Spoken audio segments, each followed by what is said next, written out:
V dnešnom videonávode si ukážeme, ako môžeme nahradiť bežne dostupné textúry rôznymi vecami a dekoráciami z domácnosti. Bežne dostanete textúry, rôzne typu kožených textúr, plastových, silikónových, ktoré majú veľmi zaujímavé vzory. A samozrejme niekedy tieto vzory nie sme schopní nahradiť nejakými vzormi z domácnosti alebo nejakými vecami. Ale môžeme využiť rôzne zaujímavé veci, ktorými vytvoríme zaujímavé efekty. Jednou takou zaujímavou vecou sú gombíky, ktoré hlavne kedysi bývali rôzne tvary. Gombičky vlastne, či už sú plastové či kovové, môžeme normálne otláčať do hmoty. Vytvára nám to vlastne efekt podobný textúre. Takisto môžeme využiť aj iný typ gombíku, ktorý vytvára zaujímavý efekt. Záleží samozrejme, aký projekt robíme a kde potrebujeme tie efekty vytvoriť. My si dnes ukážeme, ktoré tie veci sa dajú využiť a ktoré tie veci môžeme vlastne využiť na to texturovanie. Okrem tých gombíkov teda môžeme využiť rôzne aranžérske doplnky. Sú toto napríklad rôzne sušené veci z podpury, ktoré majú zaujímavý vzor. Vytvárajú vzor takmer ako špongia. Alebo môžeme napríklad využiť nejakú ozdobu, ktorá má nejaké zaujímavé lemovanie alebo tvar. Takisto je zaujímavá kefka, ktorá môžeme použiť vlastne rôzne typy kefiek, ktoré vlastne vytvárajú efekty také nepravidelné na hmote.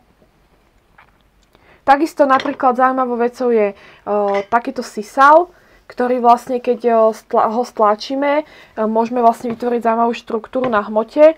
Môžeme si to ukázať na tej ďalšej. Ak robíme niečo, čo by malo byť také neutrálne, že tam nemá byť nejaký výrazný efekt, tak vlastne tým sisalom dokážeme vytvoriť taký efekt taký nepravidelný. Takisto nemusí to byť sisal, môže to byť aj iný typ nejakej veci z prírody, ktorý môžeme otlačiť, či sú to už nejaké bylinky alebo napríklad čečina.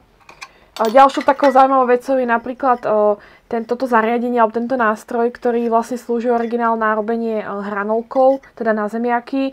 S ním okrem toho, že si môžeme niečo odkrojiť a teda nahradíme čiastočne vlnkovatý nôž. Samozrejme, toto není také ostré a také jemné, je to dosť hrubý rez, ale môžeme ho na to využiť výnimočne. Okrem teda rezov ho môžeme využiť na texturovanie, to znamená, že môžeme jemne zatlačiť a vytvárať zaujímavé efekty. Ďalšou takou zaujímavou vecou je napríklad špongia. Rôzne typy špongy sa predávajú, ktoré majú vlastne rôznu hrúbku a majú rôzne tieto vzory na povrchu a vlastne otlačaním takisto vytvárame efekt podobný sisalu, ale opäť je to zase o niečom inom. Ja som napríklad našla ešte kliešte, ktoré majú takisto rúčku, ktorá má zaujímavú textúru na otláčanie a vlastne ňou môžeme zase vytvárať ďalšie efekty, na ktoré by sme normálne museli mať napríklad textúru. Či už nám to takto stačí, táto textúra, alebo nestačí, môžeme vlastne už potom ďalej s týmito polotovarmi pracovať. Môžeme si vykrojiť rôzne tvary, či jeden väčší a ďalej ho vlastne nejako dozdobovať.